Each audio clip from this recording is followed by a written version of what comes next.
Hola, mi nombre es Pablo Matamala. Este es un primer video en que quiero compartir con ustedes sobre temas de gestión, levantamiento y gobernanza de riesgos. Y ese es el primer video de una serie que pretendo compartir con ustedes. ¿Por qué este tema? Bueno, porque llevo años trabajando en él, me encanta, me apasiona. Sin querer me fui metiendo y profundizando en este tema. Y esto lo culminé hace algunos años con un posgrado que hice en Inglaterra sobre análisis de riesgo. Bueno, mi idea es agrupar este tema en dos grandes grupos. El primero es gestión de riesgo, que tiene que ver con por qué ocurren los desastres.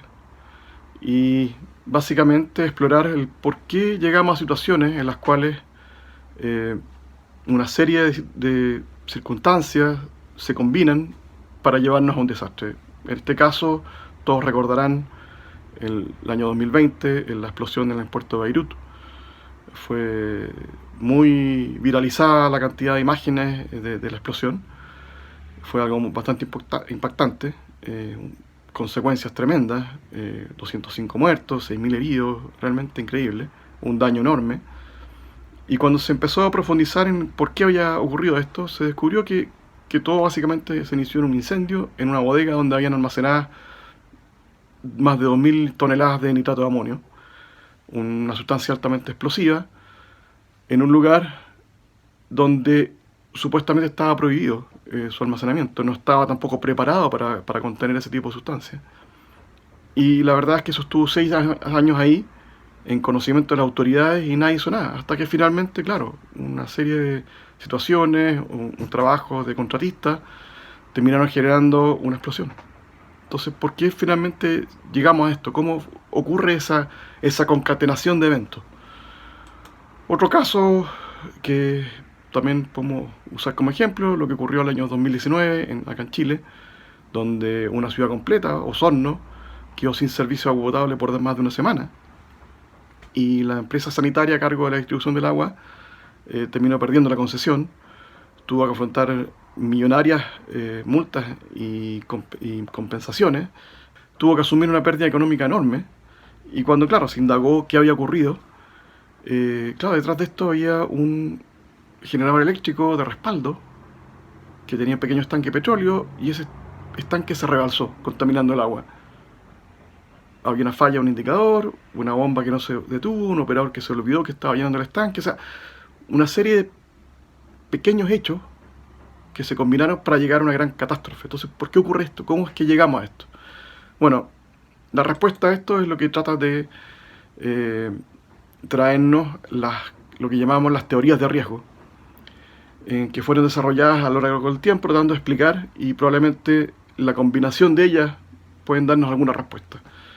Dentro de estas teorías, ellas buscan encontrar causas detrás de esta ocurrencia de desastres. Una de las causas que nombra esta teoría es la naturaleza de la actividad, qué tipo de actividad se trata cuando ocurre el fenómeno, el sesgo cognitivo, o sea, cómo la gente se autoconvence o deja de ver cosas y se autoengaña en el fondo, crea su propia realidad. El normalizar situaciones excepcionales de alto riesgo, esto tiene que ver con que suele ocurrir que situaciones que son claramente anormales, que no son parte de la operación diaria, son tratadas como si fueran parte del día a día, y no es así. Degradación de los sistemas, eh, como los sistemas dejan de operar y responder como estaban diseñados, al ser modificados, alterados, corregidos a lo largo del tiempo. El voluntarismo, exceso de confianza, escalamiento de soluciones. Esto tiene que ver con pretender muchas veces y se asume que ciertas soluciones para un cierto problema son escalables a otros niveles, y eso no siempre es así. Y la verdad es que muchas veces se hace eso queriendo responder a alguien o queriendo mostrar un cierto éxito, y por eso el tema del voluntarismo, el exceso de confianza. Transacción de riesgo.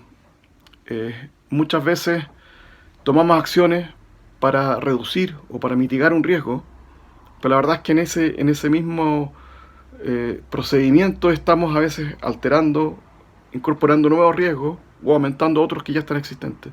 Entonces estamos haciendo una transacción de riesgo, disminuyendo uno y a lo mejor aumentando otros. Estas teorías también buscan, a raíz de esto, identificar qué tipo de estructura organizacional es la más adecuada para un cierto tipo de actividad o para un cierto tipo de riesgo que se está enfrentando. Cómo romper los sesgos internos para que los levantamientos de riesgo sean realmente eficaces. ¿Qué estrategias de gestión de riesgo tenemos disponibles? Y conocer bien cuál es el apetito de riesgo de la organización y ver cómo podemos compatibilizar la tolerancia al riesgo con los costos asociados a las medidas de tratamiento de los mismos. Y el segundo grupo es el tema de gobernanza de riesgo. La gobernanza de riesgo busca de alguna forma identificar también cómo y cuándo debe intervenir la autoridad para gestionar y tratar un cierto riesgo.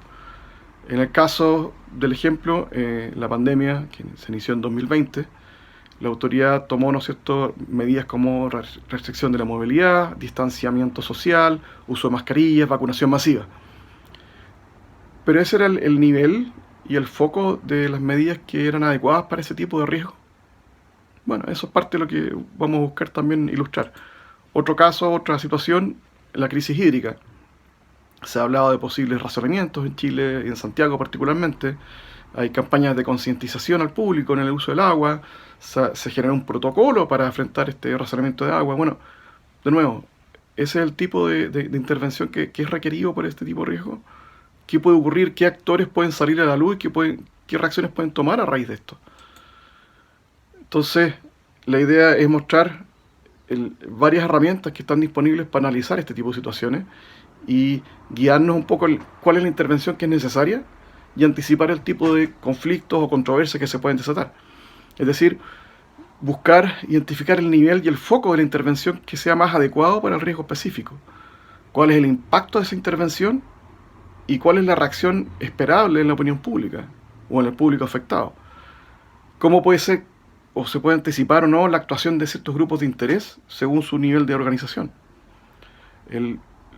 La idea también es ver cómo el principio precautorio está en aparente conflicto con las regulaciones basadas en análisis de riesgo. Son dos conceptos que se usan mucho afuera y creo que es interesante conocer un poco más de ellos. Y lo otro es, bueno, un derivado de esto mismo es el tema de la comunicación de riesgo, que es fundamental. ¿Es necesario realmente comunicar los riesgos? ¿Es necesario hacerlos públicos?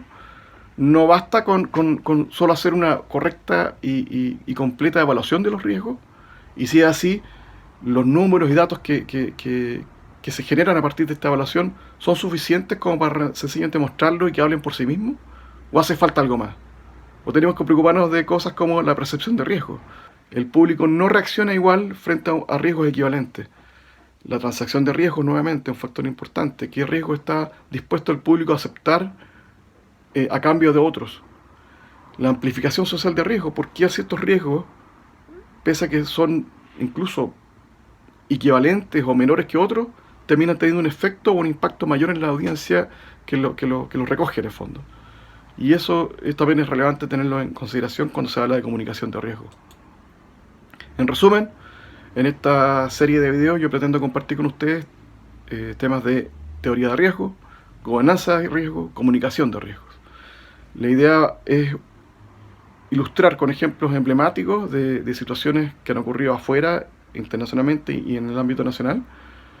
Y lo otro es presentarles ciertos análisis de casos que me ha tocado enfrentar a mí, aquí en Chile, donde he identificado situaciones que podrían ser potencialmente causantes de un desastre o un accidente mayor.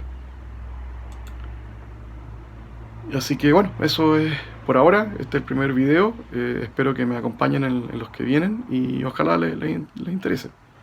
Nos vemos. Muchas gracias.